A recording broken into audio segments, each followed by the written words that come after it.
centro. Sí, para ver. Bueno, Josu, ¿tú dónde te vas a poner? Bueno. No, yo me voy. Ah, tú te vas. Vale.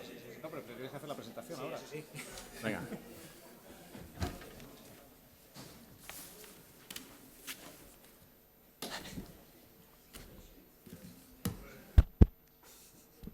¿Esto cómo se hace? Me gusta eso.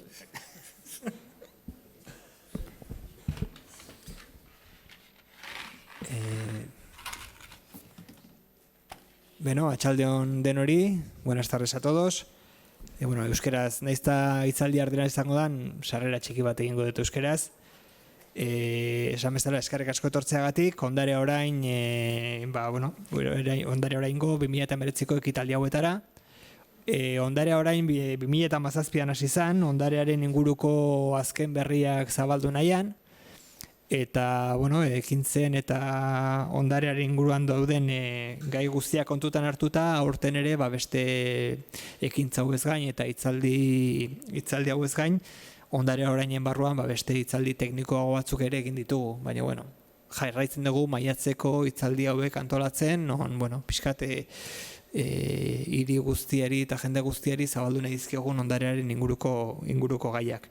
Eta esku artean izango duzue programa eta horrekusiko dituzue aurten programatu ditugun hitzaldi eta dokumentalak. Buenas tardes a todos. He hecho una pequeña introducción en euskera porque la charla hoy va a ser en castellano.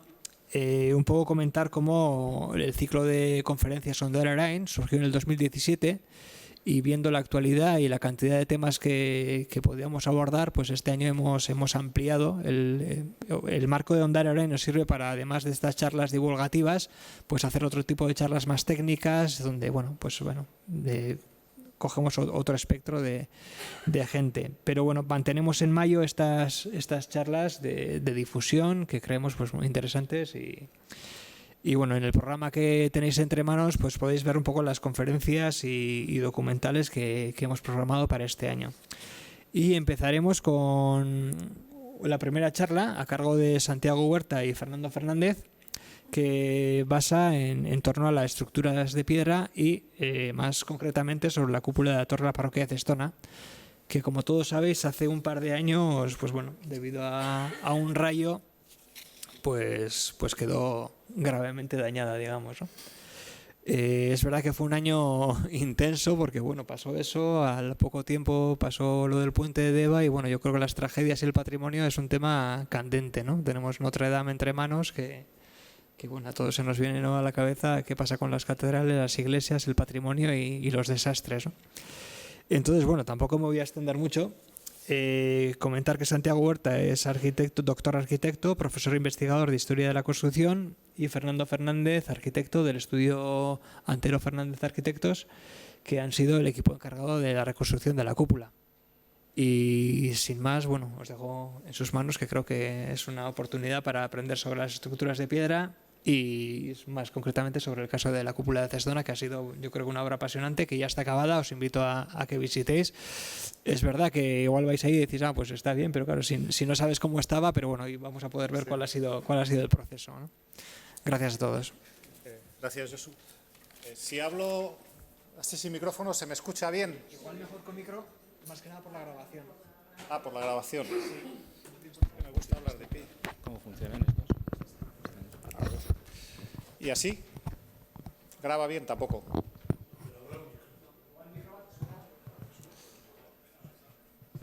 Sí, mejor.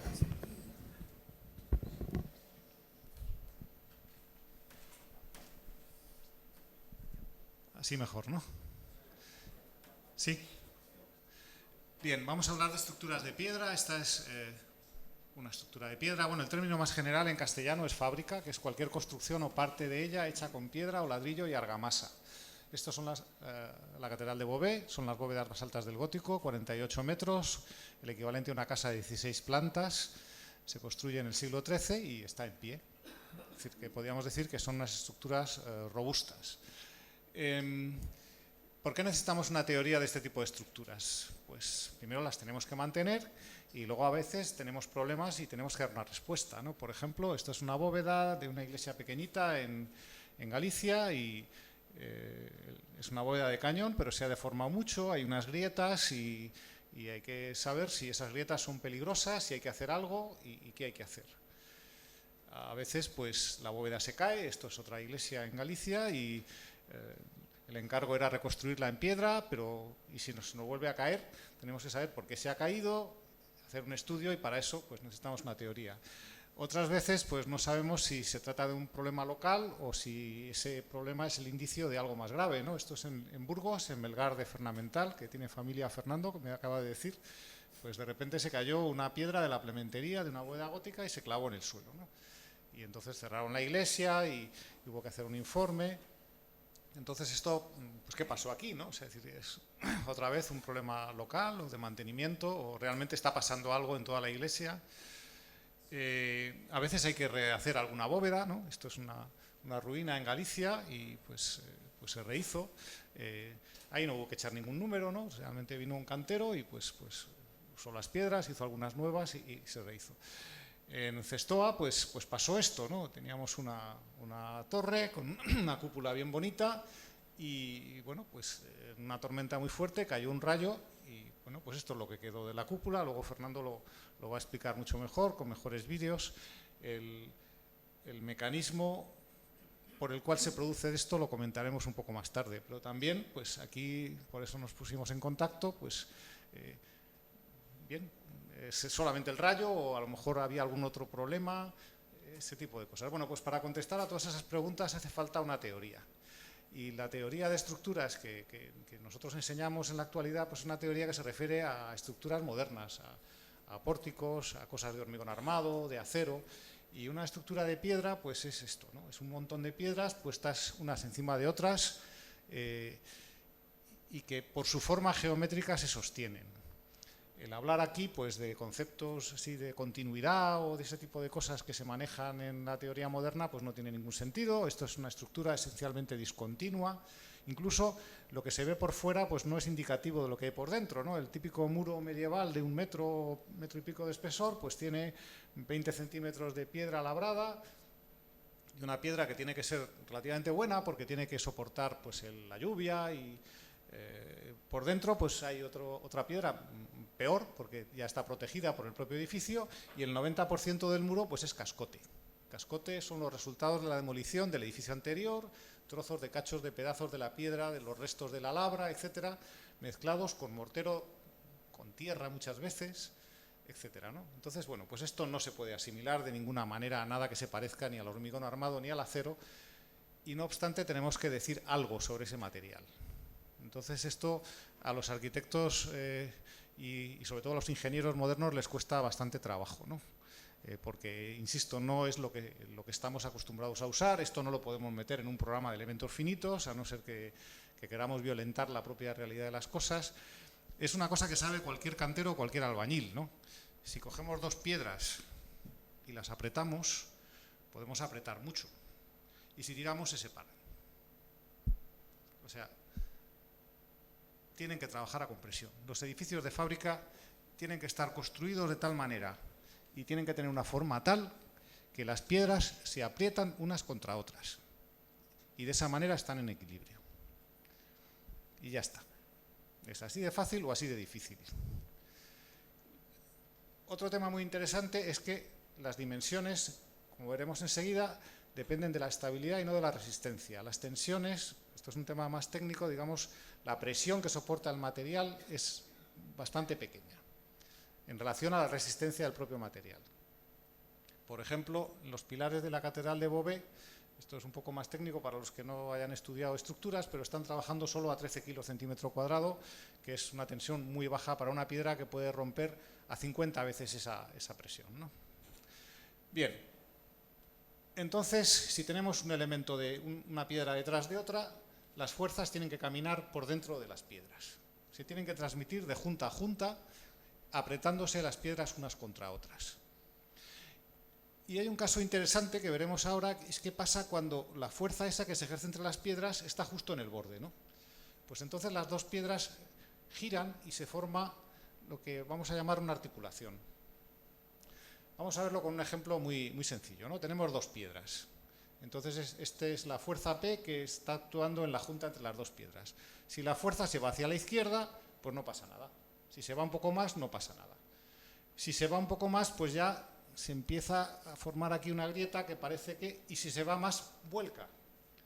Entonces el fallo no se debe a que se rompa la piedra, sino que se articula una piedra sobre otra y el fallo es por estabilidad, por vuelco. No tiene nada que ver con la resistencia. 4 piedras. Si no hay ninguna acción, pues las cargas bajan en vertical, se aprietan, no pasa nada. Si hay una fuerza inclinada que puede venir de una cubierta o un arbotante o lo que sea, pues entonces esta fuerza se combina con el peso de la piedra y da una fuerza que estaría, digamos, aplicada aquí, y de esa manera la fuerza se va transmitiendo, pero se va aproximando al borde, ¿no? Y en esta situación, pues aquí podemos tener tensiones muy bajas, pero realmente esto está a punto de volcar, como cuando empujamos un armario por la parte de arriba. ¿Cómo se mejora la situación esta? Pues de una manera que a un arquitecto o un ingeniero moderno le parece paradójica, y es aumentando el peso. Si aumentamos el peso, pues entonces la curva de las fuerzas se introduce mejor y eso se estabiliza, ¿no? O sea, si alguien se sube encima del armario, pues cuesta más volcarlo.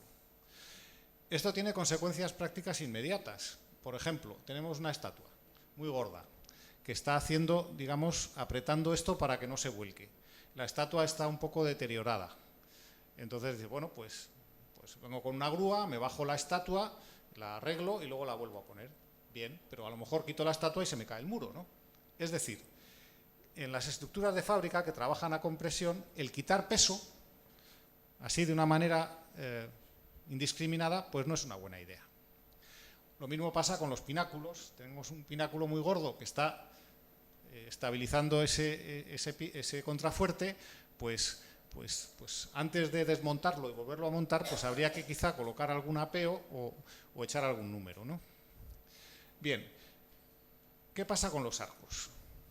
El arco es una estructura muy, muy singular, ¿no? El arco, bueno, pues se inventa hace unos 6.000 años en la zona de Mesopotamia. Los ingenieros del siglo XVIII decían que cómo funciona un arco es el enigma de la arquitectura, ¿no? Porque no es tan fácil entender cómo funciona un arco. Las piedras estas, esto es un arco de piedra, etrusco, se labran y están en el suelo. Se monta una cimbra y se van poniendo las piedras, primero esta, luego esta, y la última que se mete es la clave, ¿no? La clave se mete, se baja la cimbra y resulta que las piedras se quedan en el aire, ¿no? Es decir, que la misma fuerza que trata de llevar las piedras al suelo, que es donde estaban, pues las mantiene en el aire. ¿Y eso cómo es posible? De una manera muy elemental, ¿no? Vamos a la física de estar de, no sé, es que haya habido tantos planes, ¿no? Yo diría de primaria, pero, en fin, no sé. Cada uno lo que haya estudiado en la escuela, ¿no? El peso de esta piedra. Esta piedra trata de caer hacia abajo. ¿Por qué no cae? Porque a través de estas juntas, pues hay unas fuerzas que evitan que caiga.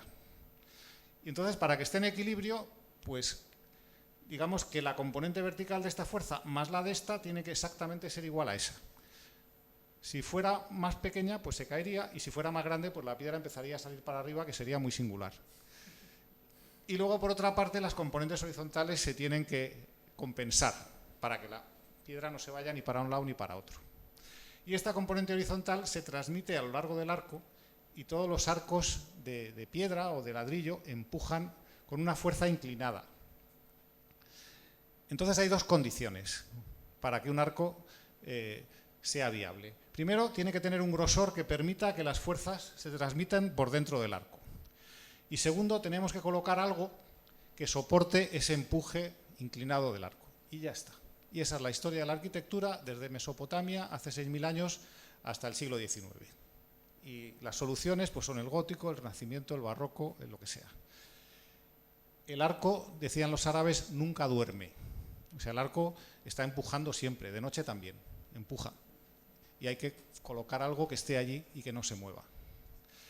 Bueno, con una estática elemental pues se puede, componiendo las fuerzas, trazar esa línea, una posible línea dentro del arco.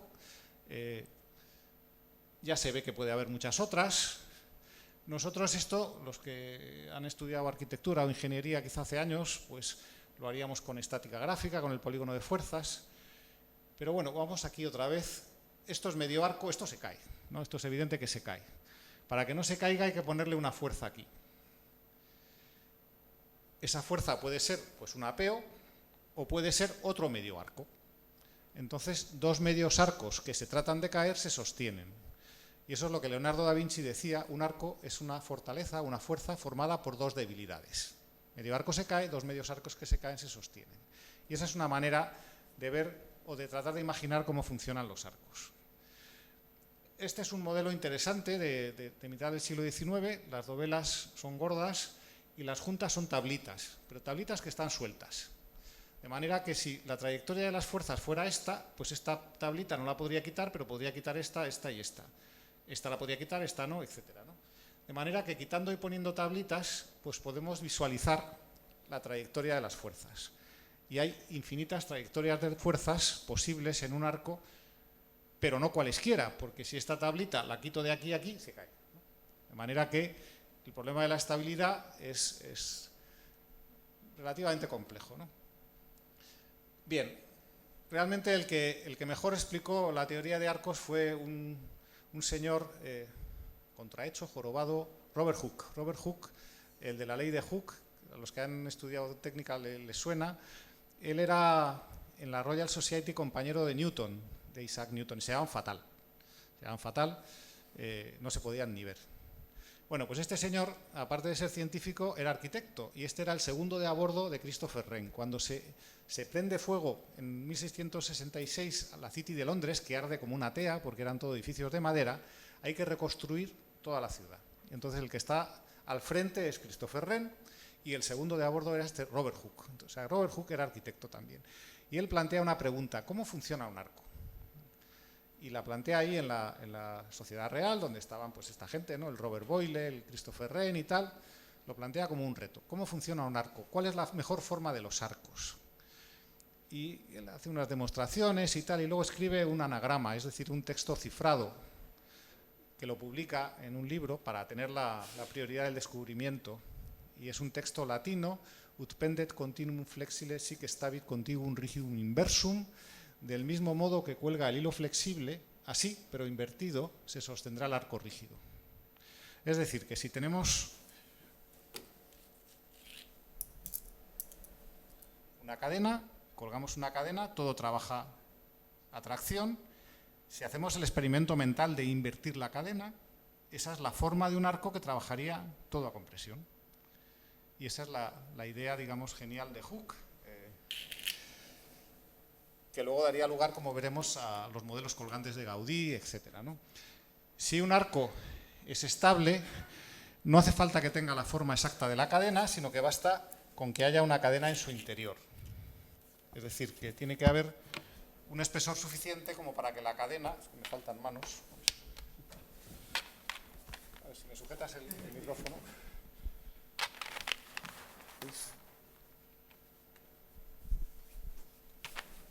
Aquí hay una cadena y evidentemente hay varias cadenas, ¿no? No una sola, que están dentro del arco. Bien, esta es la idea genial de Hooke. Bien, ahora podemos imaginar dentro de este arco una cadena que está empujando, contra una cadena invertida que está empujando. En los libros de estructuras los apoyos son inmóviles, rígidos, perfectos, estupendos. En la realidad no es así. Si es el arco de un puente, aquí habrá una cimentación, aquí habrá una cimentación. Cuando se baja la cimbra, el arco empieza a empujar y el terreno cede. Y el arco se tiene que adaptar a un incremento de la luz. ¿Y eso cómo lo hace? Pues para eso he traído un modelo de arco, para ver si me puedes ayudar, Fernando, otra vez. Tengo aquí de... A ver, esto es un arco de dovelas y voy a separar los apoyos a ver qué pasa. Entonces el arco se agrieta, ¿no? Se abre una grieta en la clave y dos en los riñones y el arco se ha agrietado. Bueno, y no se ha caído, ¿no? De hecho, ahora ya sí sabemos por dónde va la cadena. La cadena pasa por 3 puntos. Y puede haber más movimientos, o sea que puede haber un asiento diferencial, puede haber... Y el arco, bueno, ya se me ha caído. Bien. Pues nada. Es decir, que los arcos de fábrica, los arcos de piedra, soportan muchos tipos de deformaciones. deformaciones que son visibles. Y la plasticidad de este tipo de estructuras depende precisamente de la capacidad de agrietarse. Las grietas no son malas en las fábricas, sí son malas en el hormigón. Si vemos una grieta vertical en un pilar de hormigón armado, lo mejor que podemos hacer es salir corriendo. Las grietas en los edificios de fábrica son algo natural. Están ahí, normalmente se tapan, pero están ahí y no pasa nada. Esta es la bóveda de antes y esto es un levantamiento real. O sea, estas deformaciones no están ampliadas para que se vea, esta es la deformación real, ¿no? Y la deformación se debe a los giros en estas articulaciones. Y esto es el conocimiento que, insisto, tiene cualquier cantero, pero aparentemente es muy difícil para los arquitectos y los ingenieros modernos porque sencillamente no se lo explicamos en las escuelas de arquitectura e ingeniería, ¿no? Parece que pensamos que los edificios estos se van a mantener por una especie de milagro. Bien, ¿cómo se hunde un arco? Pues se hunde un arco, pues ha sido muy rápido, cuando se forma un número suficiente de articulaciones que lo convierten en un mecanismo. Entonces el fallo no es por rotura de la piedra, sino porque se pliega. O sea, las piedras estas no se han roto, simplemente han tomado una forma y se ha plegado, ¿no? El arco ha formado un mecanismo de colapso.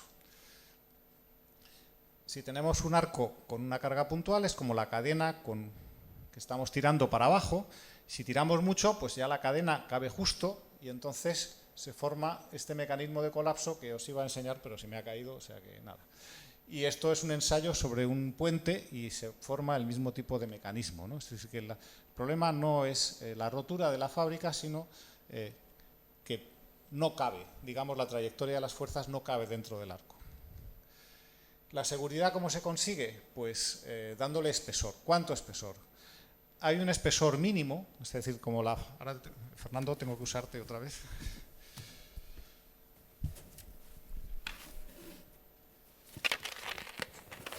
En este arco vemos que caben muchas cadenas, pero si yo disminuyo el espesor del arco,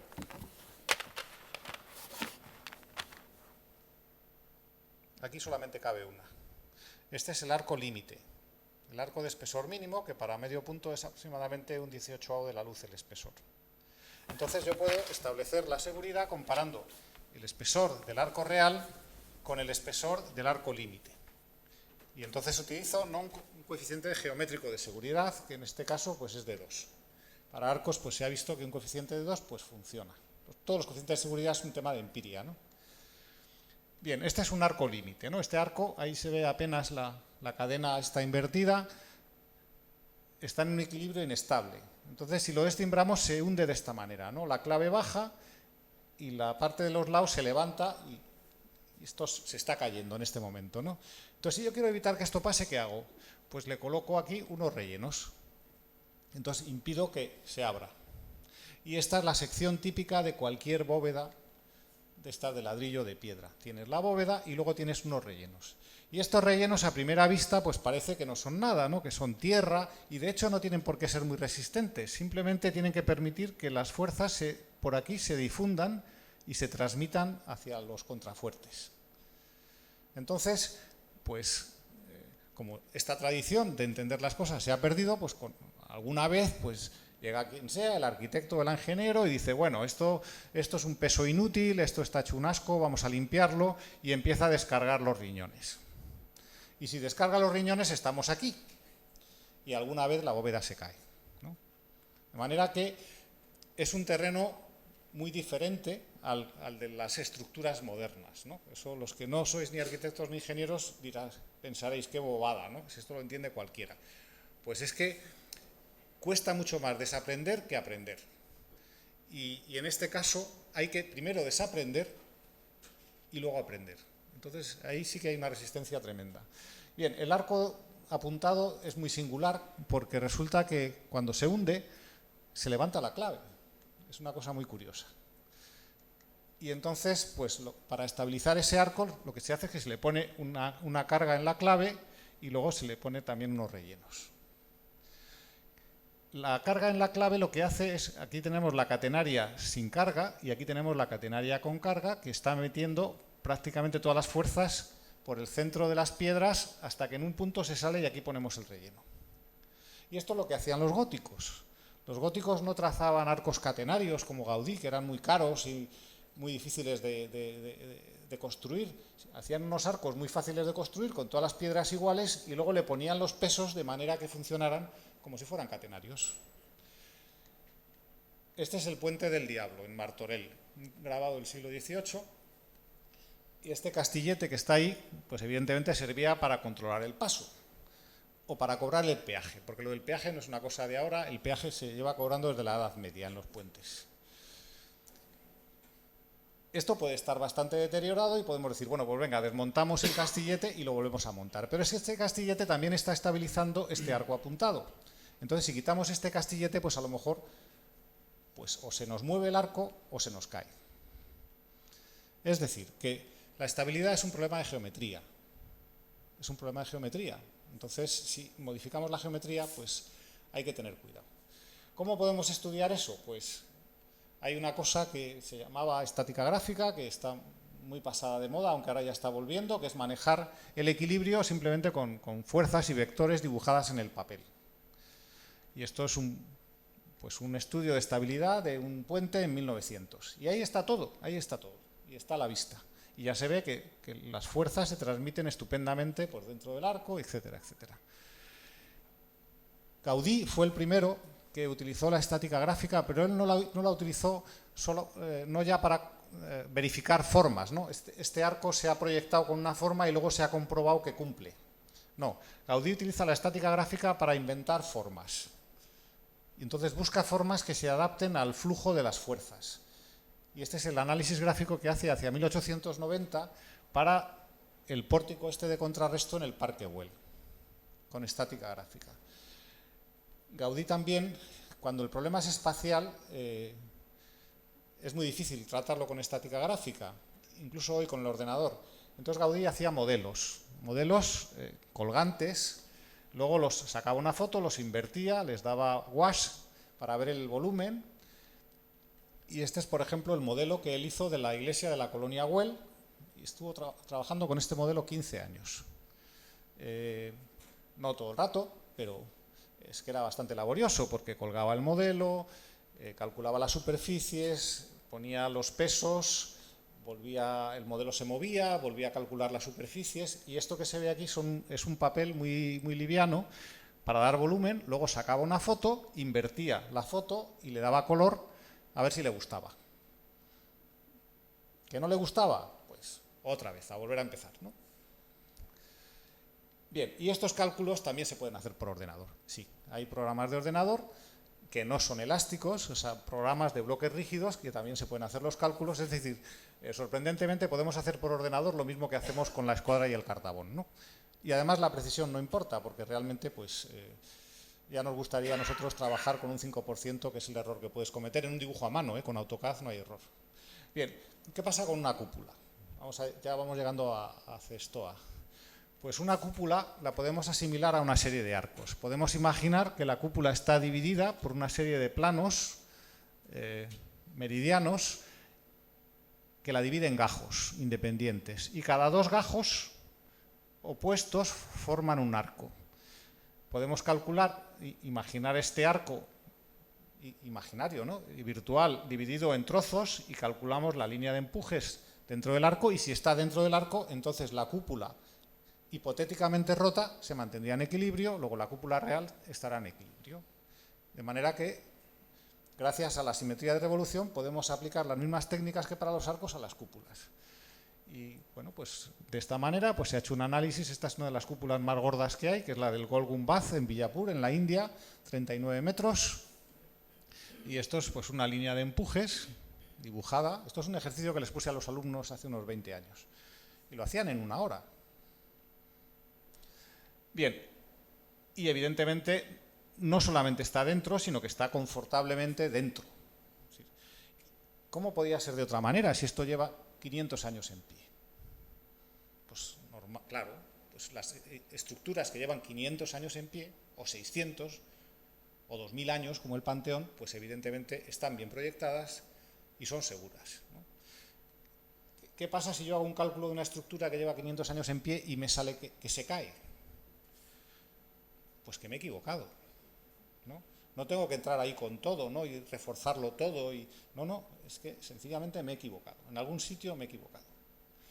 Bien, la cúpula de San Pedro también está agrietada y así a título de curiosidad, pues antes de Gaudí, pues en 1742 un físico, bueno, en aquella época era filósofo de la naturaleza, Giovanni Poleni, el marqués de Poleni, de Padua, pues le llama el Papa para ver qué pasa y entonces aplica la idea de Robert Hooke y entonces hace una cadena donde las bolitas no son iguales. ¿Por qué? Porque en una cúpula los gajos, estos que hemos visto antes, si cortamos no son iguales, ¿no? Entonces calcula el volumen y el peso de cada uno, forma una cadena, invierte la cadena, ve que está dentro del espesor de la cúpula y dice, pues la cúpula es estable y estas grietas pues que se ven ahí pues no son importantes. No obstante, manda a colocar unos zunchos de hierro, por si acaso, ¿no? Pero bien, ¿qué pasa con las cúpulas? Las cúpulas empujan radialmente. ¿Qué pasa si el apoyo ese radial de la cúpula cede un poquito? Pues entonces la circunferencia aumenta y la cúpula se tiene que agrietar. Y este agrietamiento es típico de todas las cúpulas y es el que se ve en San Pedro, bueno, se ve apenas esas grietas meridianas. Y estas grietas son completamente inocuas. La prueba de que son inocuas es que existían en el Panteón. Cuando en 1930 Terencio pica el enfoscado del Panteón para restaurarlo, pues encuentra todas estas grietas. Y las levanta, hace un levantamiento, y esas grietas que fueron fotografiadas ya en 1900 están ahí seguramente desde la construcción, es decir, eso debe ser de la época esa del cedimiento del suelo, pues del siglo I después de Cristo, es decir, llevan 1900 años ahí esas grietas. Hombre, yo creo que algo que está a 1900 años pues no es peligroso, ¿no? Ahora, yo no quiero ni pensar qué sucederá la próxima vez que descarnen eso, ¿no? No sé si lo van a llenar de hierro o qué, ¿no? Pero bueno, de momento pues no ha pasado nada, ¿no? Ahí se ve. Bien. ¿Cómo se hace un análisis de este tipo? Esto es el cimborrio de la Catedral de Santiago, pues tiene esta forma, bueno, quizá un poco alarmante en algunas secciones, pero está en pie también desde 1700 y pico. Entonces, pues hay unas grietas que ahí, pues claro, cuando la cúpula no tiene una techumbre encima, al haber una grieta entra agua, ¿no? Y entonces pues ahí pues han ido poniendo pues una serie de parches y bueno, eso es un tema del que no nos vamos a ocupar. Pero estas grietas son las previsibles, no afectan la estabilidad. Y aquí se hizo un cálculo y efectivamente la trayectoria de las fuerzas pues cae dentro. ¿Qué ocurre? Que digamos la urgencia de hacer algo cuando te llaman para intervenir, yo al arquitecto le dije, pues mira, no hay que hacer nada, Javier. Y él le puso un funcho. ¿No? Dice, bueno, pues ¿y pasa algo si le pongo un funcho por fuera? Pues no pasa nada, pero no hace falta. Y le puso un funcho, pero eso lo hizo Poleni también en 1742. ¿No?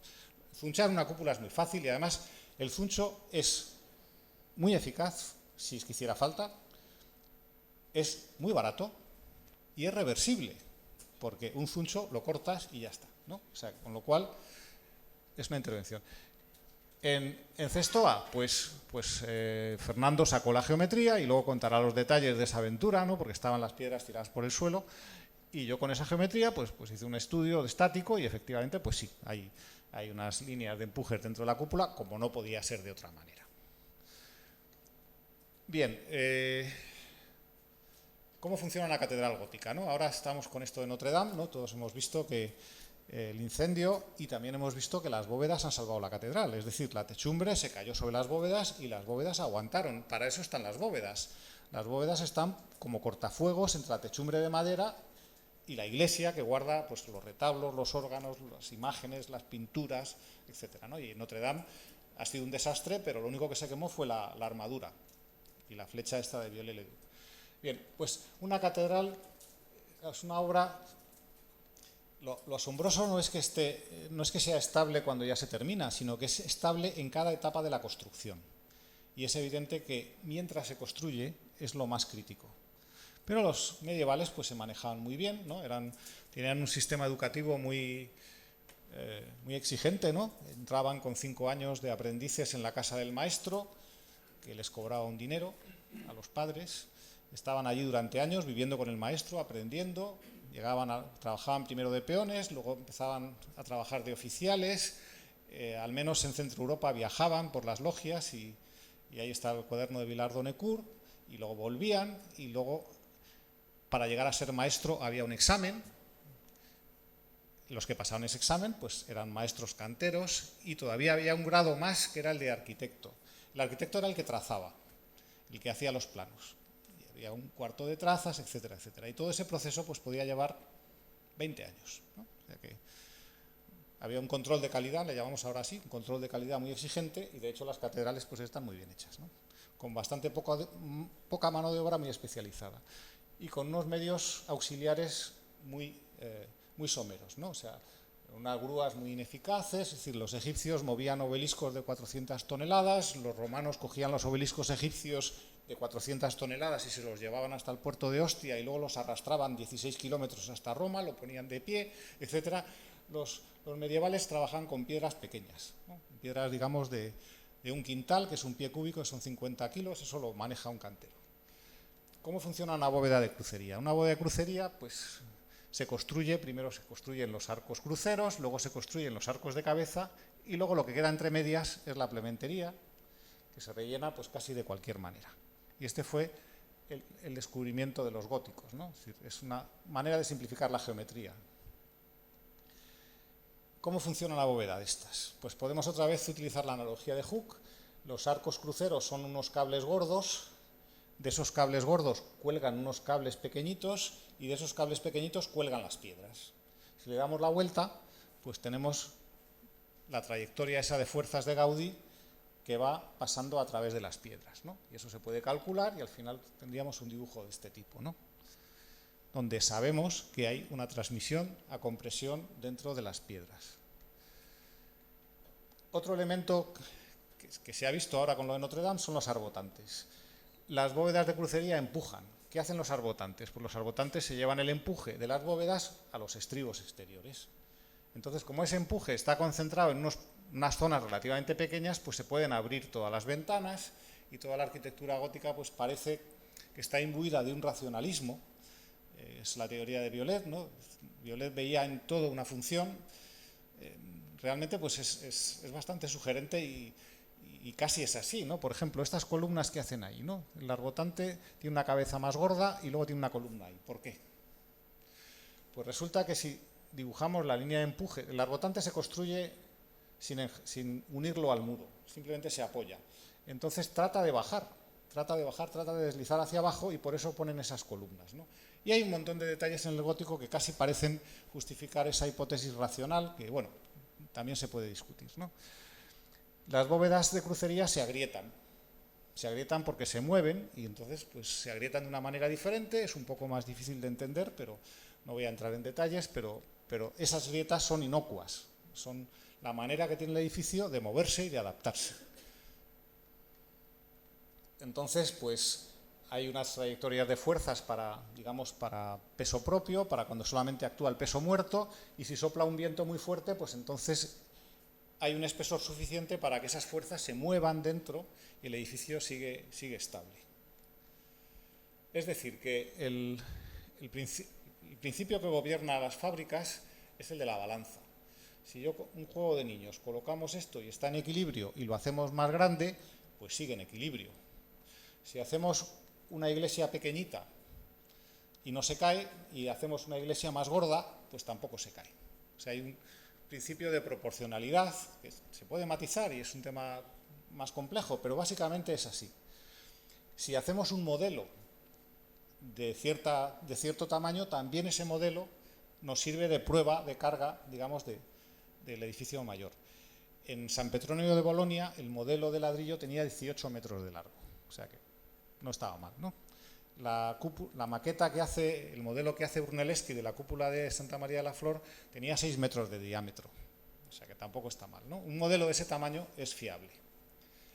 Bien, esto es el frontispicio del primer tratado de puentes de 1716, y aquí hay una señora que es la arquitectura, porque la construcción de puentes formaba parte de la arquitectura hasta el siglo XIX. Entonces esta señora está trazando un puente, y aquí tenemos pues un paisaje de puentes, uno de medio punto, uno rebajado, uno apuntado, y aquí hay una balanza. En el centro del dibujo hay una balanza, y en esa balanza hay un arco de medio punto y un arco apuntado. y la balanza se va hacia el arco de medio punto. ¿Por qué? Porque el arco de medio punto empuja más que el arco apuntado, ¿no? Cuanto más tiremos de la cadenita, pues más tira, ¿no? Y abajo dice, ut pondera libra sic edifici arquitectura, del mismo modo que se pesa en la balanza, así se construye la arquitectura. Es decir, que es el principio de la balanza, del equilibrio, etcétera, ¿no? Bien, vamos a hablar un poquito de destrucción y luego ya le paso los trastos a Fernando. Bueno, a veces pasan cosas como lo de Cestoa, ¿no? Esto es una foto que luego veréis mejor con Fernando. Y esta es un dibujo de lo que pasó en Santa María de la Flor. La linterna de Santa María de la Flor quedó prácticamente destruida por un rayo en el siglo XVII. Hay que pensar que la linterna esta tiene como 20 y tantos metros de altura, ¿no? O sea, qué fuerza tiene un rayo, ¿no? ¿Cuál es el mecanismo? El mecanismo lo explica muy bien un profesor, luego pondré una foto, el profesor Heyman, que todavía vive, que es el que ha desarrollado toda la teoría moderna de este tipo de edificios.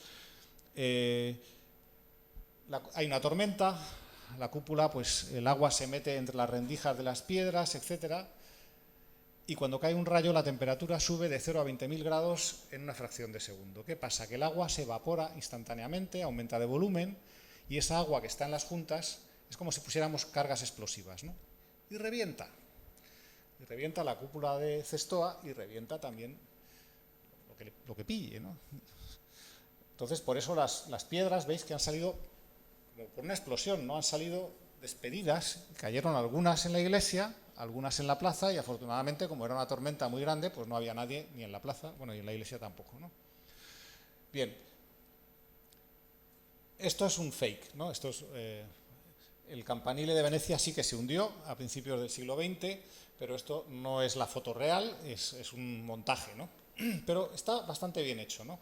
Había grietas verticales y efectivamente se cayó prácticamente en vertical, como las Torres Gemelas, ¿no? Ya habían cerrado la plaza, había grietas verticales. ¿Y esas grietas cómo se producen? Pues,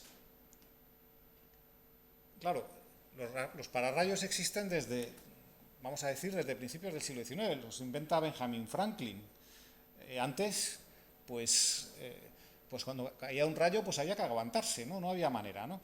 Entonces el campanile pues había sido atacado varias veces por el rayo y había sido reparado, etcétera, etcétera. Pero esas grietas estaban ahí.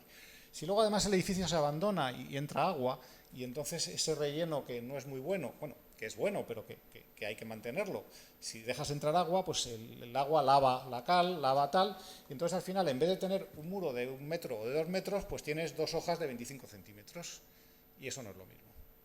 Y entonces eso es muy peligroso, porque no se ve desde fuera, pero si la fábrica está muy degradada en el interior, pues a veces, y pasa de vez en cuando, ¿no? Pues cada 10 o 15 años pues se cae una torre, así, plas, ¿no? Y bien, otro problema que tenemos, que es relevante para lo de Cestoa, es qué pasa en la parte de arriba de las agujas, de los pináculos, etcétera. Esto es cómo estaba el pináculo de la Catedral de Freiburg, son 113 metros, y estaba pues bastante hecho polvo, con un montón de grapas y tal, y tenía un vástago metálico de 4,5 metros de longitud, ¿no? ¿Cuál es el problema? El problema es que la cúspide de los pináculos es vulnerable a la acción del viento, es decir, el viento es una acción que para la cúpula de Cestoa, como cúpula, no es nada, es como a un elefante la picadura de un mosquito. Pero el vértice, ahí sí hay un problema de estabilidad. Y entonces, si no hacemos sólido una cierta altura, que puede ser de varios metros mediante un vástago, eso se vuelca, se vuela. Y eso se ve también en algunas veces en los pináculos, se ve que se vuela la parte de arriba y se ve un pincho, que es el vástago que estaba dentro. Entonces se puede calcular y se puede ver. Esto, por ejemplo, es cuando rehacen en San Esteban en Viena la aguja de la catedral, que estaba muy deteriorada hacia 1860, pues ponen este vástago que ahora tiene como, no sé, 15 metros de largo y además le cuelgan un peso para que esté comprimiendo las cosas, ¿no? Entonces, y esto es en Berna también lo mismo. Entonces aquí en Cestoa pues se hizo un cálculo, es muy difícil saber la fuerza del viento, habría que hacer un estudio de túnel de viento, pero bueno, si imaginamos esto como una vela, ¿no? de esta manera tan exagerada y calculamos, pues entonces podemos tener una idea de cuál sería la fuerza máxima actuando en la bola, etcétera, como si fuera una vela, y entonces esto trata de volcar alrededor de ese punto. Y el vástago lo que hace es tirar, evitar que se vuelque, ¿no? O sea, el vástago está aplicando aquí una fuerza cuando trata de volcar alrededor de ese punto. Y este vástago se ancla en una cruceta que ahora veréis porque la va a enseñar Fernando, ¿no? Bien, pues esta es la teoría de las estructuras de fábrica y quería sacar una foto del profesor Heyman, que tiene ahora 94 años, los acaba de cumplir, y que él ha desarrollado toda esta teoría y gracias a él pues podemos entender este tipo de edificios. Y estos son unos libros que hemos publicado en la Escuela de Arquitectura, que son traducciones de libros suyos, por si a alguien le interesa, ¿no? Y ya pues le paso los trastos a Fernando y que los cuente los detalles de la intervención, que ha quedado estupenda además.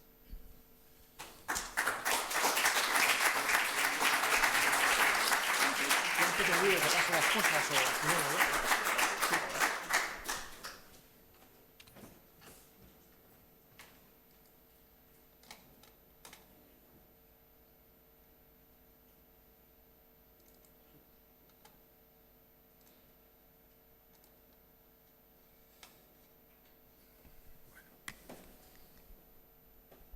Bueno, arratsaldeon, buenas tardes, yo soy Fernando Fernández, arquitecto.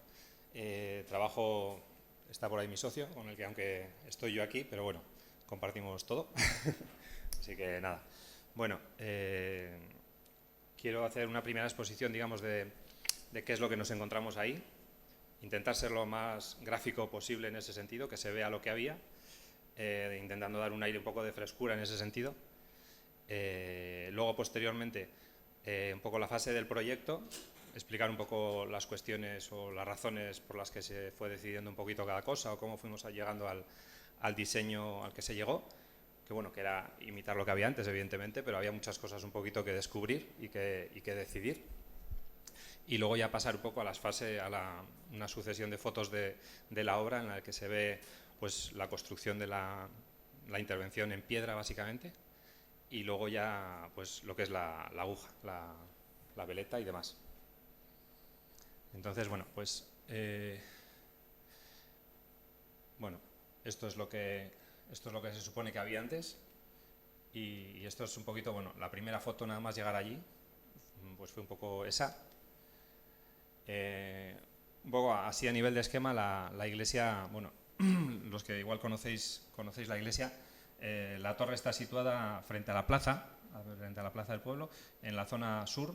La orientación norte va hacia allá, un poquito esa pretende ser digamos, la iglesia está un poquito en el centro del pueblo, la orientación norte, allí está el mar, está Zumaya. Entonces, bueno, pues digamos que, bueno, luego está el tema de todo lo que es la nave, una cubierta baja de acceso a la iglesia, y la zona de la capilla. O sea, hay una capilla sur aquí, otra capilla al norte y bueno, la zona de la sacristía. Entonces, el rayo generó daños en múltiples sitios, vamos a decir. En principio, básicamente lo que se dañó fue esto, cayó aquí, y no sabemos exactamente el porqué, pero bueno, los vientos del norte, la orientación norte, el caso es que, digamos que los laterales que quedaron más en pie, digamos, fueron este lateral y este otro, y sin embargo la zona, el norte-sur, así como los arcos norte y sur, pues también fueron los principalmente dañados. Y cayeron piedras, cayeron sillares directamente sobre la cubierta, que atravesaron la cubierta, e incluso algunas atravesaron lo que son las bóvedas de piedra.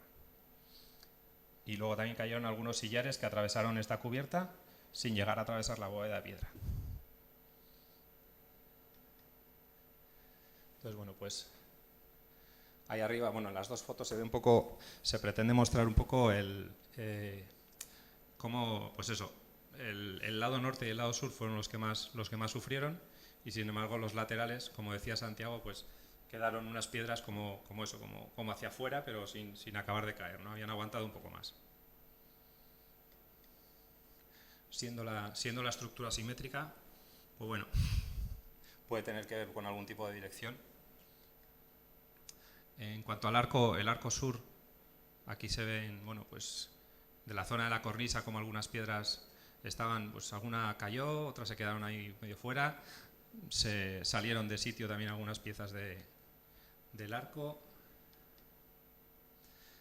Este es el arco norte. La clave esa se quedó ahí pues medio colgando. Bueno, estaba bien acodalada, pero la sensación era de que eso no se iba a caer. De hecho, no hubo que hacer ninguna intervención porque esto fue en diciembre. Las obras empezaron en septiembre del año siguiente. Pues entre que se decidieron múltiples cosas, que hubo que hacer pues muchos trabajos previos. Primero hubo que asegurar todo el tema de las bóvedas, las cubiertas, bueno, asegurar la torre, desmontar todas las piedras que habían ahí, que estaban ahí a medias, y bueno, hasta que se llegó a la fase ya de definir el proyecto de la cúpula y contratar y ponerlo en marcha, pues septiembre, o sea, de diciembre a septiembre prácticamente. O sea, una temporada larga. Y eso estuvo así, sin acodalarse, pero bueno, pues eso, se veía que no se iba a caer. En cuanto a los daños dentro de la iglesia, la bóveda, en la zona de la torre, algunas de las piedras que cayeron, pues llegaron, bueno, los nervios resultaron dañados. Esto un poquito no es objeto de esta exposición, pero bueno, aunque sea por ilustrarlo un poquito, resultaron dañados.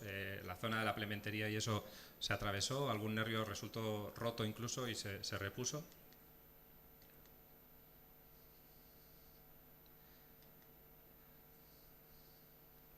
Ahí había una clave que la sensación que daba era muy mala, pero bueno, estaba a compresión y bueno, si lo llega a ver igual Santiago nos tranquilizaba un poco más, pero estaba ahí que parecía que luego tenía más sección de piedra y de lo que parecía ahí en un primer momento. Entonces, encontrándonos con esto, pues lo primero que hubo que hacer es bueno, pues quitar todas esas piedras, asegurar la torre y se fueron sacando, pues así se fueron sacando todas las piedras, se quitaron hasta el nivel, bueno, en la cornisa se dejaron 2 hiladas de sillería que se veían estables y eso se veía que no había quien lo moviera porque eran piezas grandes y no.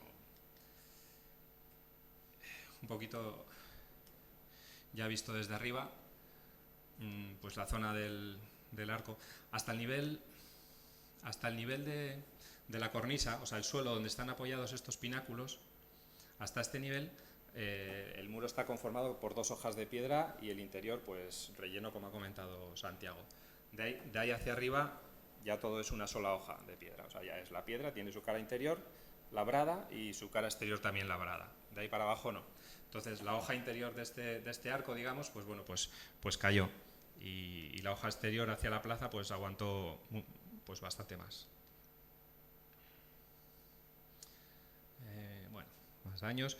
Pues luego en el suelo cayeron múltiples sillares, se intentaron identificar, aquí teníamos todas las dudas del mundo de si habría que intentar mantener, no mantener, por el valor que pudieran tener, ¿no? Estaban muy dañadas, todas las aristas pues muy fracturadas y no había nada limpio, digamos, y por otro lado también si de una hilada te quedaban 3-4 sillares aprovechables, pues intentar rehacer eso sobre una geometría que no sabías, que no ibas a definir tú, pues parecía una labor pues ímproba, vamos a decir, ¿no? Entonces partimos de, bueno. Luego por otro lado también, en esta decisión mandamos a ensayar la calidad de la piedra, mandamos a hacer un ensayo geológico y nos comentaron que había vetas de cal que bueno, con el paso de los años o lo que fuera, pues que hacían que la piedra fuera muy frágil. Entonces manipularla, reponerla, etc., pues como que no merecía la pena. Esto es un poco el tema de la veleta, cómo quedó, algunas partes. La bola de cobre. Estas partes, esto se recuperó. O sea, básicamente todo esto se recuperó y luego se verá. La bola de cobre en principio es la misma, con algunas recuperaciones de metal y demás. Como comentaba, bueno, el rayo entró por la torre, pero llegó a la zona de la sacristía, que como he mostrado antes, está en la zona opuesta y empezó a arder allí la zona eléctrica. O sea que, y bueno, y esa es la zona, está muy oscura la foto, pero bueno, estando allí también está muy oscura porque estaba así. Eso es negra.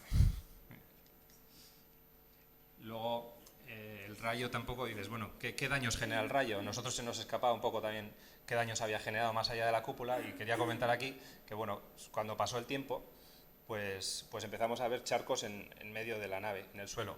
Empezaron a salir charcos, y bueno, pues algo que igual no se esperaba era que igual pues el rayo pues habría provocado roturas en instalaciones de agua por debajo del suelo o lo que sea, y eso por un lado. Y luego por otro, pues todo lo que es el altar, las escaleras del altar, pues eso están todas agrietadas.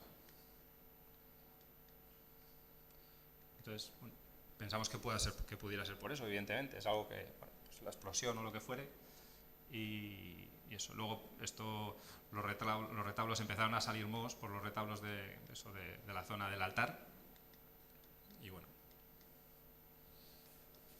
Y un poco eso es lo que nos encontramos.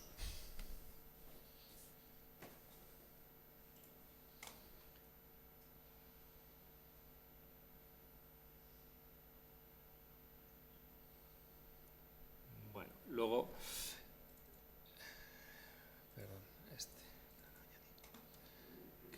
Queríamos enseñar un plano que está en el archivo de Oñati, que, bueno, pues nos hicieron llegar desde el ayuntamiento, no éramos conscientes de que estuviera por ahí. Y bueno, pues es el plano en principio de diseño de la cúpula del año 1735, creo que era, de José de Lizardi. Y bueno, pues aquí aparece lo que luego nos encontramos, que la torre tiene una base cuadrada, una base rectangular, que luego se transforma en cuadrada más arriba, pero bueno, la realidad es que no coincide el plano con lo que había, porque nosotros teníamos que buscar un poco qué hacer, cómo hacerlo, cómo definirlo, cuál era su geometría, porque todo estaba caído, y bueno, y de esto pues no nos podíamos fiar demasiado.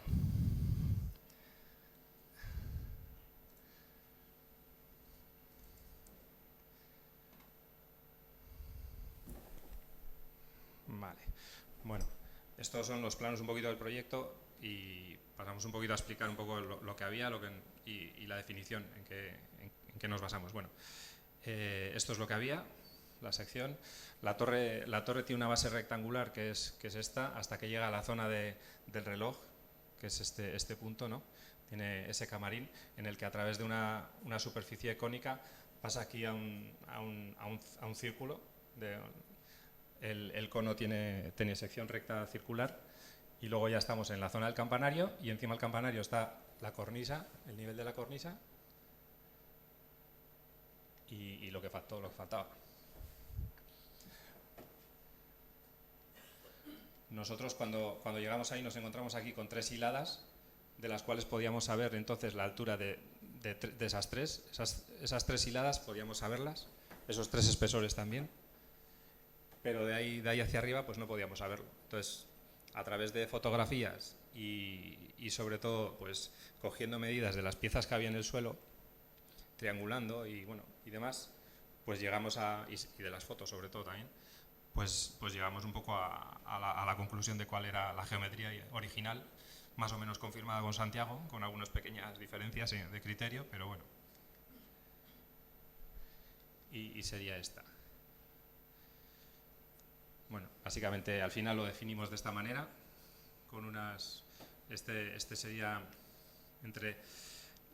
Antes he comentado que la torre es rectangular, luego pasa a través de un cono a una zona cuadrada, pero la zona del campanario tampoco es cuadrada, es rectangular.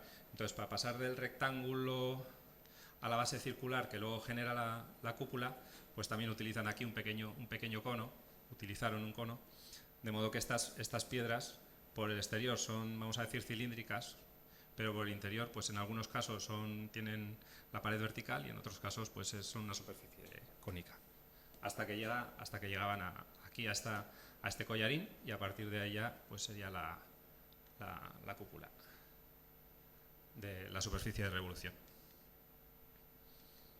Bueno, lo que tuvimos que hacer es definir un poco todas las secciones horizontales y de la cúpula. Teníamos claro que, pues digamos que para que la obra estuviera definida, pues había que definir más o menos todas y cada una de las piezas, ¿no? No podía quedar nada en el aire, digamos, porque luego el cantero iba a decir, bueno, ¿y qué hago yo, no?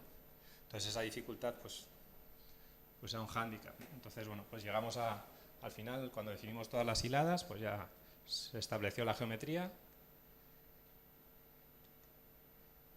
y bueno, sucesivamente se dibujaron pues todas las hiladas de piedra. Pues ahí están indicados cada uno de los niveles y según vamos subiendo pues tenía esta geometría.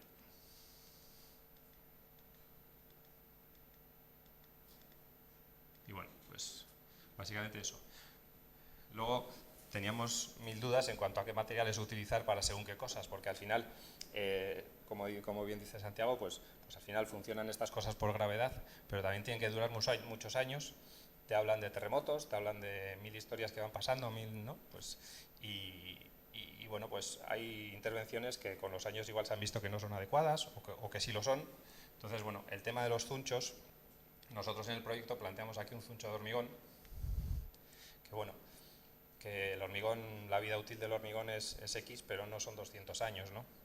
Entonces, pues, bueno, se decidió quitar y bueno, pues ya no se hizo hormigón porque el objetivo de esto era que durara, pues eso, ¿no? Que ojalá no le caiga otro rayo y no caiga, ¿no?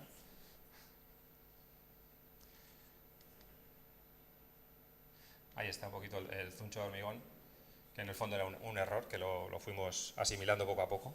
El objetivo era bueno, pero no era una solución adecuada. Luego se pasó digamos que ese zuncho se sustituyó por grapas metálicas que estaban emplomadas.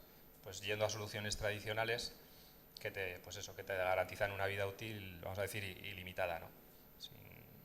O sea, porque el tema del uso de los materiales hoy en día, pues hay muchos materiales, pero ¿quién te garantiza que eso va a durar 200 años? Pues nadie te lo garantiza, ¿no? Lo único, pues sí, pues la experiencia. Entonces, bueno, si lo que ha funcionado es esto, pues parece que era lo adecuado y bueno, pues ese camino se cogió. Y ya, bueno, luego se verá en las fotos. Bueno, luego está el tema de la veleta, pero ya lo veremos en las fotografías igual más directamente.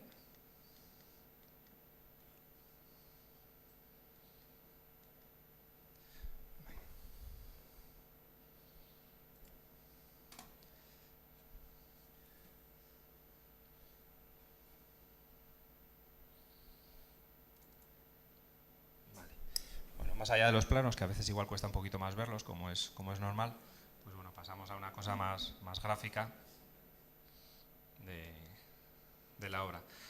Lo primero que se hizo fue bueno, pues quitar todos los sillares que estaban, bueno, como los arcos estaban dañados, pues había que repararlos. Entonces se quitaron todos los sillares que había encima, se construyeron unas cimbras y bueno, cuando ya estaban hechas las cimbras y asegurado que eso no se iba a caer, se quitaron los sillares, se suministraron los nuevos que hicieron falta y los que se pudieron aprovechar, pues se aprovecharon. En general en los arcos se aprovecharon todos, más o menos todos. Ahí está, ahí se ve el arco, pues eso, a falta de unas cuantas dovelas. Y ahí se ve pues un poco la sección, la suerte, desgracia pero suerte de poder ver las tripas de los muros, ¿no? Ahí se ve la hoja exterior, la pieza de la cornisa, bueno, las piezas de la base, hasta que, bueno, abajo llegarían al arco. El arco sí que era, las dovelas sí que eran de una pieza que van desde fuera hasta dentro, pero a partir de ahí, bueno, pues hay unos rellenos y una hoja interior. Y a partir de ahí, encima de la hoja esa, pues ya digamos que lo que son la sillería ya está labrada a dos caras. Menos en algún caso sí que había ahí dos hojas aún, pero en general ya no. Bueno, de cara al tema de la vida útil de la construcción que íbamos a dejar, sí que nos preocupa siempre el tema, porque en este tipo de estructuras el agua entra a estas, bueno, cuando llueve, esto se empapa, ahí se queda el agua y bueno, pues va bajando hacia abajo y bueno, pues teníamos un edificio que estaba un poco como desnudo, ¿no? Porque pues le faltaba la cubierta, le faltaba parte de la cubierta, le faltaba la cúpula. De hecho la torre sufrió bastante, le empezaron a salir, pues ¿cómo se dice? Depósitos calcáreos por todos los lados y bueno, pues se veía la necesidad que tenía de cerrarse. Uy, no sé qué ha pasado aquí.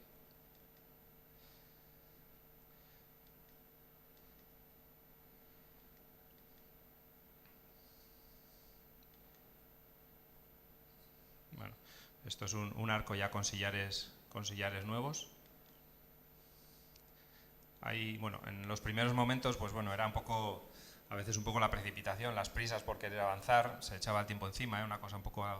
Y bueno, pues algunos sillares se trajeron sin los abujardados necesarios porque al final, pues la gravedad y el rozamiento, pues te garantizan o te mejoran la estabilidad y siempre, o sea, no es adecuado poner una piedra lisa con otra lisa y el mortero encima, pues porque pues no rozan y se pueden mover más fácil, ¿no? El objetivo es que no se muevan y bueno, pues tema de abujardados, pues que rocen unas y que se queden trabadas y bueno, pues se hicieron ahí unas soluciones en obra en los inicios.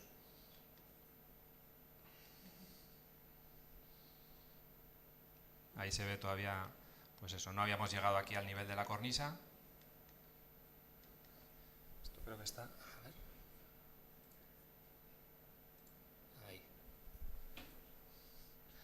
ver. Ahí se ven piezas ese de ahí arriba sería el arco norte. Bueno, se empezaron a soltar sillerías para empezar a desmontar. Aquí se ve pues claramente la geometría la parte cónica esta es una superficie cónica, esta es una superficie recta y bueno, pues la labor geométrica de base que tenía la torre. Esta es un poco la cara interior, una cara interior de uno de los arcos, un poquito más. Luego había igual daños que no se veían a primera vista, pero igual luego fueron surgiendo. Y bueno, esto es una pieza de cornisa que con algún golpe, pues decías, ¿qué dejo? ¿Qué no dejo? ¿No? ¿Qué tengo que reponer nuevo o qué se puede dejar? Y bueno, pues con un golpe esto se levantó y bueno, pues teníamos la duda y descambiamos toda la cornisa cuando se veía así a simple vista o bueno, pues estaba bastante bien en algunas zonas. Bueno, pues te puedes encontrar sorpresas, son decisiones que hay que tomar y bueno. Aquí ya se va cerrando el nivel de la cornisa con la hoja interior y la cornisa. Y ya a partir de ahí son sillares ya de lo que es la cúpula de cornisa hacia arriba. Ahí se van viendo un poco todavía que hay rellenos. Y este es aquí ya están puestas las hiladas previas y este es el collarín, digamos, el nivel ese del collarín, a partir del cual ya se estrecha la cúpula como tal, pierde espesor y eso. Esta cúpula en principio es autoestable, todas las hiladas son horizontales, no hacen forma de arco, digamos, o sea, no se necesitaba una cimbra que aguantara su peso, sino que simplemente, como decía Santiago antes también, pues una cimbra que sirviera de guía. Entonces sí que es importante, bueno, fue muy importante el tener un punto claro que era el centro, bien nivelado, y a partir de ahí, pues como todo eran secciones circulares, según iba subiendo hacia arriba, cada vez más pequeñas, pues los canteros fueron montando esas cimbras, tenían una guía en el centro y eso.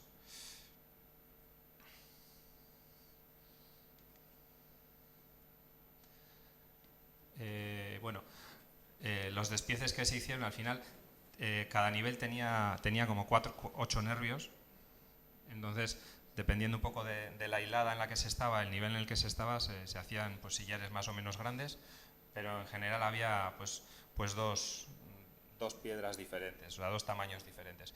En origen la cúpula inicial, pues por lo que fuera, por capacidades técnicas o por lo que fuera, pues tenía sillares de todo tipo de tamaños. Y bueno, pues ahora al final con la maquinaria y todo esto, pues todo lo que nos toca hoy en día, disfrutar y por otro lado sufrir según qué casos, pues bueno, se puede llegar a una geometría pues muy regular y muy más controlable.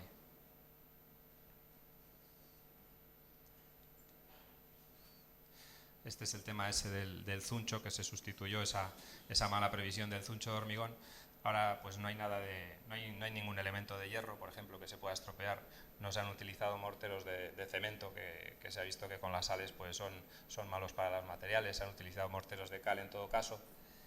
Y bueno, se ha puesto en un par de niveles, se han puesto, digamos que se han hecho estos zunchos de modo que, bueno, se estima que esto funciona pues un poquito como un corsé, ¿no? Que ayuda en un momento dado a la estabilidad, aunque con lo que pesa eso, pues, pero bueno, con el paso de los años igual le viene bien. Aquí se ven otro de los niveles, con otro de los niveles que está grapado. Las grapas.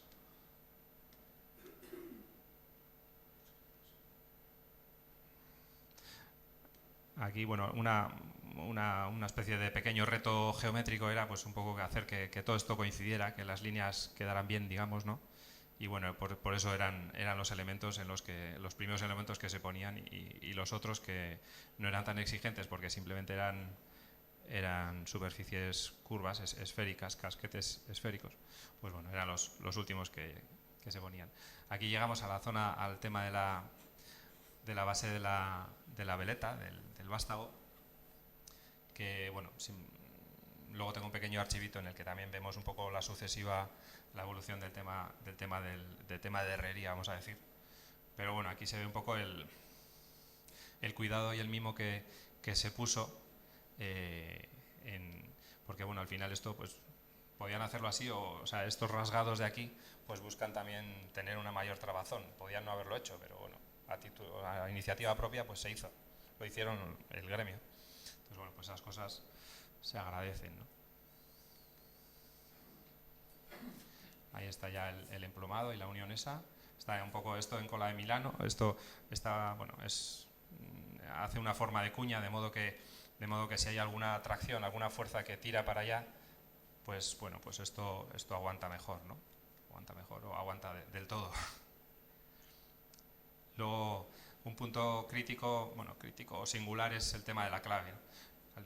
Al final aquí la pieza, la cúpula original tenía una clave un poquito diferente. Aquí se le quiso sacar este tacón para que quedara mejor trabado y está formada solamente por dos piezas, entonces son pues muy estables. Las dos piezas ahí están enclavadas y no. Aquí quisimos evitar pues eso, que por movimiento horizontal, rozamiento, lo que fuere, pues se pudiera mover. Entonces bueno, pues a sugerencia en este caso de Santiago, meter este tacón aquí pues parece que es algo que ayudará a la vida útil de la cúpula. Esto bueno, no se ve bien, bueno, es un poquito todo el entramado de la cimbra interior. Ahí se ve un poquito cerrando el vástago metido. El proceso final de este cierre de la cúpula, bueno, pues era bueno, pues un poquito, había que pensarlo bien. Porque, ¿qué ponemos antes? Ponemos la piedra, metemos el vástago, cómo lo aguantamos, porque eso pesa un montón, eso en el viento, tal. Bueno, pues era un poco singular, entonces había que coordinarse y eso. Entonces primero se metió una primera pieza, luego se metió el vástago, se acodaló y luego ya se metió la otra pieza. Bueno, ahí no se ve nada bien, creo, ¿no? La foto, pero bueno, ahí está enganchado para que no se mueva. Y aquí tiene un pequeño calce para que permita, porque este hueco luego se iba a llenar de plomo líquido, o sea, el plomo, como es dúctil, pues evita la unión rígida entre el metal y la piedra, para que las tensiones no se transmitan directamente y puedan dañar o fracturar, ¿no? El metal, la piedra y eso. Entonces las uniones por eso están emplomadas. Entonces bueno, pues eso, tiene unos calces y están hechos ahí pues se hizo con cariño. Ese mismo es. Esta pieza es la pieza de apoyo en la cruceta inferior del vástago. Ahora explicaré un poquito más el tema de herrería.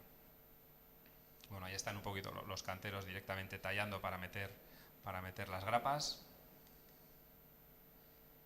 Y ahí por fin, bueno, pues ya se cerró la cúpula. A partir de ahí ya no había casi miedo de que entrara agua. llevaba un año. Pues aquí calces previos y demás. La verticalidad de la... Al final esto no sé qué altura tenía, pero pues 6 metros podía tener. Y bueno, mantener la verticalidad del vástago sí que era importante. Los herreros trabajan en milímetros. Nosotros, bueno, los albañiles trabajan en centímetros y bueno, el herrero tenía mucha obsesión por la precisión.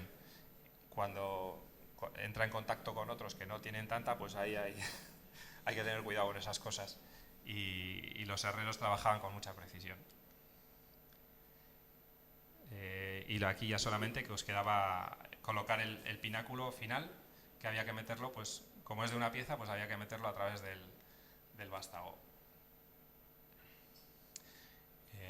Una vez estuvo metido, pues aquí se ve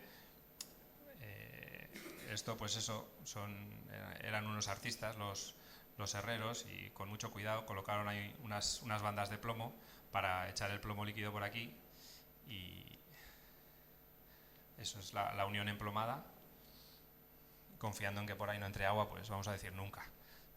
Se podía igual hacer con otros, pues no sé, evitamos tema de resinas precisamente por eso. Al final las resinas son más rígidas y bueno, lo que decía antes de la vida útil, ¿cuánto va a durar eso, no? Pues nadie te asegura nada de una resina cuánto va a durar, sin embargo el plomo pues se supone que la vida es, no sé si ilimitada, pero seguramente no vamos a ver que se estropee eso nosotros, ¿no? Y eso, y bueno, pues el esquema de la cruz por el interior y el vástago apoyado ahí. Y bueno, ahora paso a explicar un poquito el tema de herrería, un poquito rápido, lo que sea, que no sé qué tiempo queda por aquí. Y 20, nada, 5 minutitos, ¿no? Vale. Y bueno, pues ahí está la cúpula ya cerrada, con la bola y esto. Luego está el tema de los pináculos, también se colocaron unos pináculos, ahí teníamos mil dudas, a ver si este pináculo, a ver si con estos cortes aquí en la piedra, en la veta, a ver si esto es aceptable, no es aceptable, esto va a durar la veta, el cambio de material. Estuvimos consultando con los geólogos y dijeron que sí, que eso no había problema, y bueno, pues que hacía bonito y que adelante, que no era una cuestión estética, vamos, que no pasaba nada. Luego se cuidaron las uniones donde podía entrar agua a la cúpula. Al final las cúpulas también pues sufren con los movimientos, con el paso del tiempo, pues al final les entra agua por aquí, por allá, las juntas se deterioran, entonces sí que pues las superficies inclinadas, esto es mortero de cal, las superficies inclinadas, bueno, es más difícil igual que entre agua, pero bueno, en estas zonas más horizontales y esta unión pues se cuidó especialmente y se colocó una impermeabilización líquida.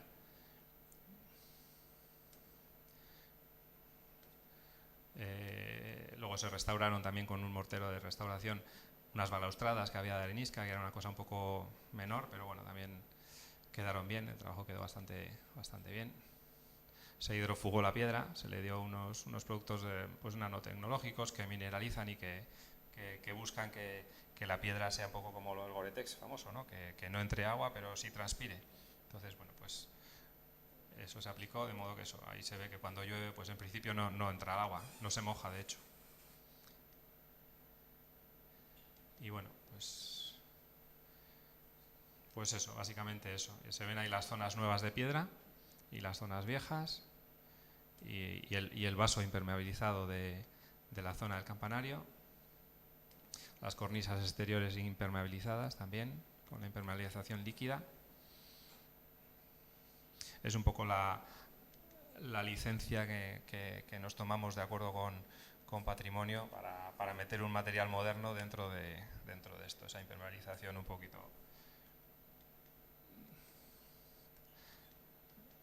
Vale.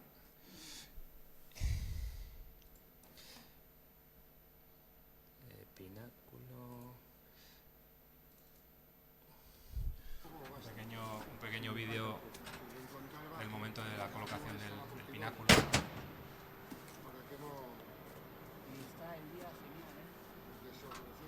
En 2 minutos se va a cambiar todo el día.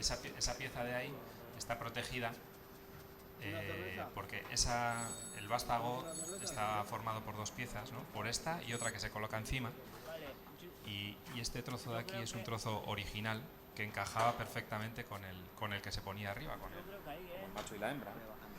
Y esta parte del vástago ya era nueva. Ya sabes que no hay más suave. ¿Cómo lo ves tú ahí, Iker? ¿Lo ves Se centrado mueve, vertical o pero qué? sí, se mueve, pero sí. Ahí está. Pacho, Ahí, vete bajando. Pacho. ¿Subo yo también, Brogan? Después de entrar por ahí ya respiramos un Yo poco creo que todos. ahí se Creo que trata lo de, tienes, ¿eh? mira, yo esta línea la tengo. Si tú consigues ver esa línea y verla, vamos clavados, ¿vale? Iker, mira tú ese Colocaron ahí vídeo, unos- observo la- Está, ¿eh? Está bien. Los elementos de anclaje para llevarlo Aquí equilibrado igual, ¿no? y Chagot, ahí no lo... Ahí está, Bien. ahí lo tienes, perfecto. hubo tensión en el Aprobaste momento, ¿eh? carnet tú. Después de varios intentos hubo que volver a subir y al final entró. Fíjate en plan, sí. Ahí se queda. Y esa era la última pieza de piedra que se colocaba. Para. Para poder ser que no entre en el hueco, ¿eh? Sí, en el hueco que no entra puede ser. Vamos a tirarlo un pelillo.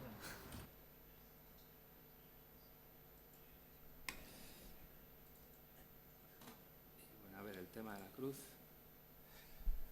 Bueno, y por comentar así el tema de la cruz, que también el tema de la herrería en este caso, pues no es la herrería normal de todos los días, sino que había que contactar con alguien que trabajara de modo tradicional y conociendo pues los materiales y la nobleza y la pureza del material, no materiales impuros y demás. Y bueno, pues contactamos con un herrero que así lo hizo.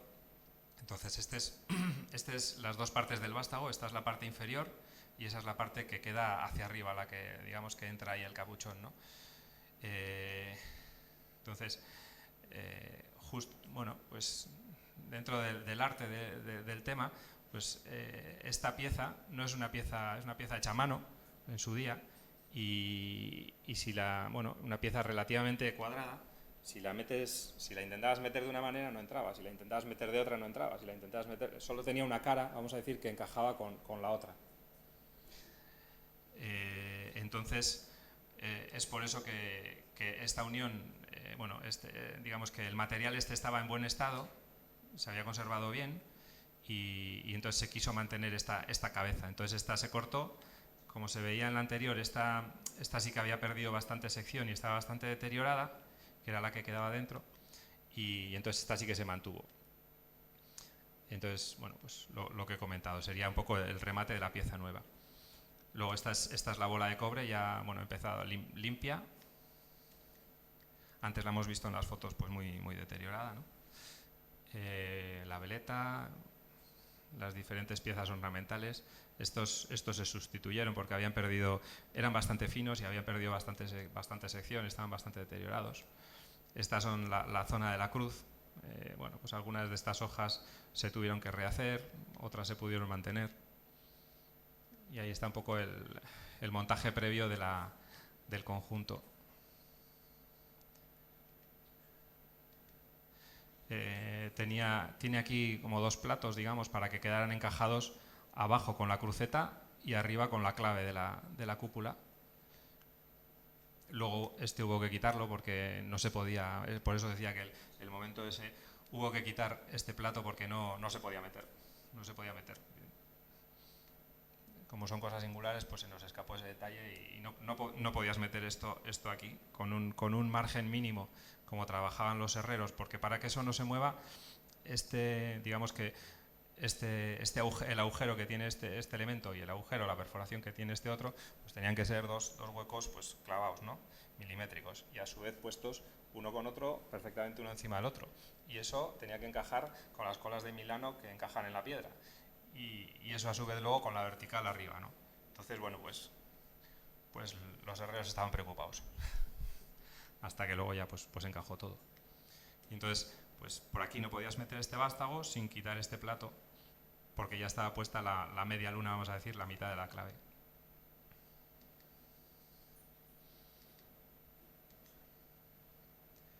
Estos son un poco fotos que hemos visto antes.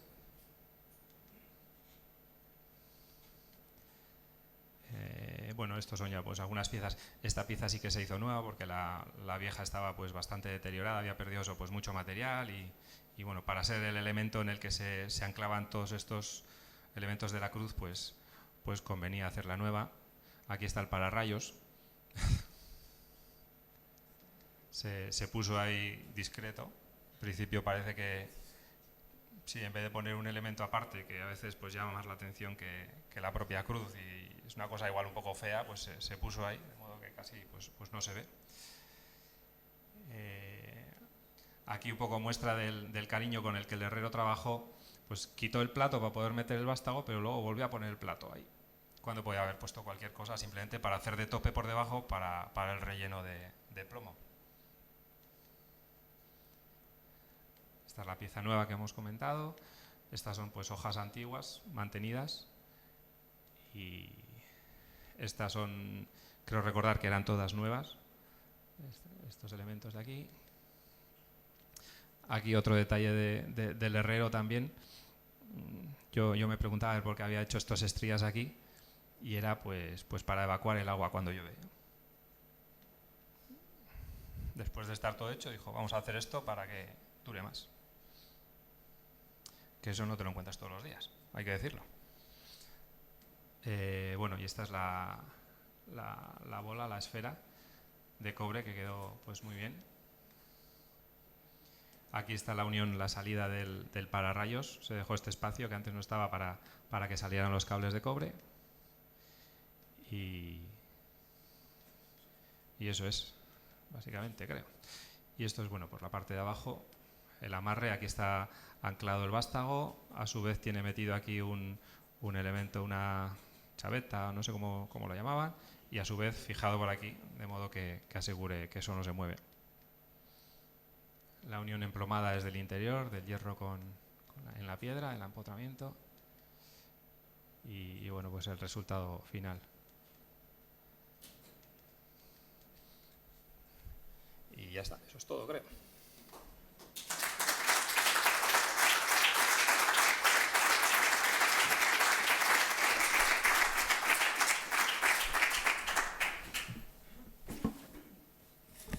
Bueno, es que recasco, gracias a todos. Tenemos 5 minutillos por si alguien quiere hacer alguna pregunta o alguien... Yo sí que me gustaría, bueno, igual nombrar que la importancia de los gremios, ¿no? Lo que decías tú de... que es un trabajo, digamos, muy artesanal. Bueno, el trabajo del herrero yo creo que es espectacular. El de los canteros pues lo mismo, ¿no? Y bueno, pues resaltar esa importancia, ¿no? de los gremios en este tipo de trabajos, ¿no? Sí, eso sí, que yo quería decir que bueno, aquí parece que aparece el nombre de Fernando Fernández o Enrique Antero como nombres, pero eso, nosotros al final hemos hecho una labor de coordinación, pero bueno, Teusa como empresa estaba ahí coordinando todo, ha hecho las cosas también con mucho mimo, la cantería, la espiga, también hay que decir que bueno, igual que me apetece decir los nombres porque lo han hecho con cariño y el herrero pues Sualay, pero bueno, es Iker Gabilondo y eso, básicamente eso. Luego hay algunos otros gremios, digamos, pues eso, que han tenido menor participación, pero sí, eso es imprescindible, tocar con los gremios adecuados. ¿Alguien alguna pregunta? O... Sí, un segundo, perdón. El micrófono, si no te importa, para que se pueda escuchar. A la parte de la herrería de la cruz y esto, ¿le disteis algún tratamiento para evitar la oxidación en el futuro? Sí, está todo galvanizado. Eso sí, está todo galvanizado en caliente y luego está pintado con una pintura de poliuretano. En cualquier caso, un mantenimiento necesitará, pero se supone que ya el punto de partida es duradero. El herrero dijo que no quería subir más, ¿eh? Con andamio que sí, pero que sin andamio que no subía. Arrachaldeón, mi pregunta es para Santiago. Santiago, sube. Me ha llamado la atención. La cúpula reventó porque el rayo incidió sobre el mortero de cal y ¿cómo ha sido? Es que también hubo en Ciga, en el pueblo de Ciga también reventó una cúpula por otro rayo. Entonces me gustaría saber exactamente por qué fue y si se puede de alguna manera no evitar, pero minimizar a futuro, ¿no? No sé, a intervenir de alguna otra manera sobre una cúpula, ¿no? Bueno, vamos, la explicación que se suele dar es que yo creo que es la correcta. Hay una tormenta, la cúpula que lleva ya varios años en pie ya tiene como pequeñas fisuras, el agua se mete dentro y cuando cae el rayo, que además en este caso estaba atraído precisamente por el pararrayos, pero el problema es que no tenía la tierra bien puesta. Cuando cae el rayo, en una millonésima de segundo la temperatura sube de 0 a 20.000 grados. Entonces el agua que está metida entre las piedras se convierte en vapor y es como si pusieras unas cargas explosivas en cada una de las juntas, y el efecto es el que se ha visto en las fotos, ¿no? Que explota. O sea, es la evaporación del agua. La única manera de evitarlo es poner pararrayos, claro, y que estén bien conectados a tierra. Antes del invento del pararrayos, pues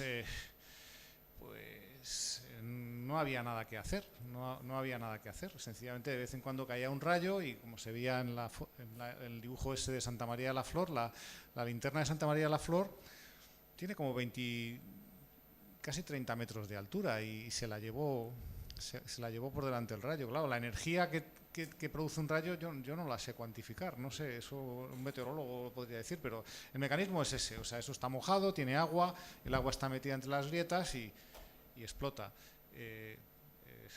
Ese es el mecanismo, y la manera de evitarlo es el mantenimiento. Ahora mismo que hay pararrayos, pues el inspeccionarlo periódicamente, a ver si ha pasado algo, ¿no? Porque claro, pones eso a tierra, pero vete tú a saber si al cabo de 10 años llega alguien y hay una obra de ahí de vete tú a saber qué, de saneamiento, y tocan eso y vete tú a saber, ¿no? Hay una cuestión que se ha hecho siempre. Los edificios han llegado hasta nosotros porque se han mantenido. Eso es así, o sea, y se han mantenido además con los mismos métodos tradicionales con los que se hicieron.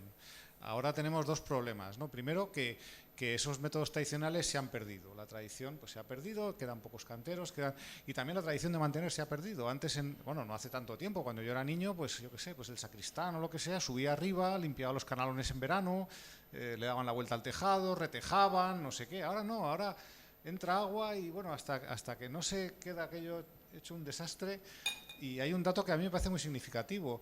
Históricamente, el periodo de una intervención en un edificio, una intervención importante, con andamios y tal, era más de 100 años. Ahora mismo estamos en 20.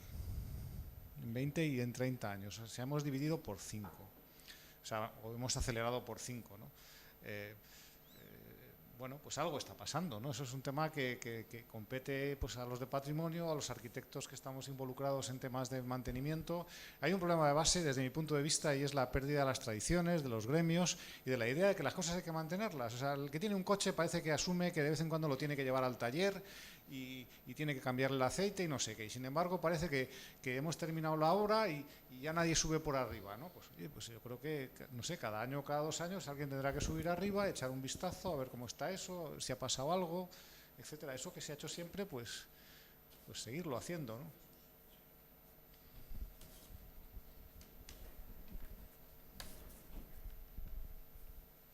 Yo, como soy el organista del pueblo, aunque no habéis hablado nada del órgano, que le cayó una piedra encima y anda el pobre todavía estropeado, lo que quiero decir es que desde la cúpula de donde estaba el órgano veíamos unas humedades grandes y se iba descascarillando. El párroco también había avisado de que se estaban empapando las paredes y demás, y no se sabía por dónde entraba el agua. Entraría por la masa que fuera. Bueno, pero además yo pienso que, claro, en este momento las campanas están electrizadas para dar la hora. Entonces, a través de esa conducción fue lo que el rayo acabó también a la sacristía. ¿No piensas eso?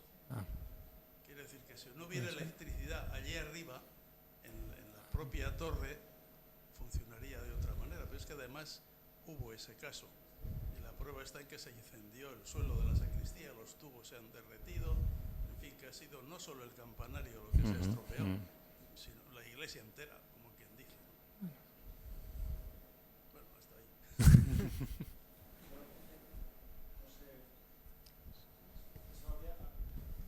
Yo no sé si el conducto de la toma tierra del pararrayos por dónde pasaba, ¿no? Normalmente la electricidad se va por donde hay más sección y más conducción, pero también puede ser, no es mi especialidad. O sea, no es mi especialidad, pero efectivamente pues la electricidad se va por donde hay conductores. Efectivamente. Sí. Yo eso sí lo vi, quedó derretido completamente, ¿no? O sea, ahí yo no sé lo que pasa cuando cae un rayo Me imagino que también habrá distintas intensidades de rayos y este debió ser bastante fuerte. Bueno, pues es lo de siempre, que haya un pararrayos, que ese pararrayos tenga bien la puesta a tierra y que esa puesta a tierra pues se revise periódicamente. Eso es lo que evita este tipo de cosas, ¿no? Entonces, pues aquí seguro que ha quedado todo perfecto, pero en otras parroquias de por ahí, pues a lo mejor había que echar un vistazo, ¿no? No sea que... Igual, Fernando. Sí, en ese sentido, un electricista que había trabajado en la parroquia comentó que la pica del pararrayos que había antes, que estaba debajo de la sacristía, porque en la sacristía debajo había tierra y como que estaba allí, entonces pues incluso indicaba pues por dónde iba el cable en la fachada, nos indicó. Entonces, bueno, pues si fue hacia allí a descargar el rayo, además de estar los cuadros eléctricos y todo cobre por ahí, pues empezó a arder, y el suelo de madera de la sacristía y demás, ¿sí? O sea, como que la energía fue hacia allí. Bueno, pues yo creo que con esto agradecer un poco a todos haber asistido a lo que yo creo que ha sido una muy interesante charla, de verdad. Eskerrik asko Santiago, eskerrik asko Fernando, eskerrik asko etorri guztioi, eta gogorarazi bihar ere ingeniaritza erromatarrari buruzko dokumental bat izango zutela hemen bertan Koldo Mitxelenako aretoan, ¿vale? Que mañana tendréis un documental sobre ingeniería romana aquí en el Koldo Mitxelena a las 7 también, ¿vale? Muchas gracias por asistir. Vamos.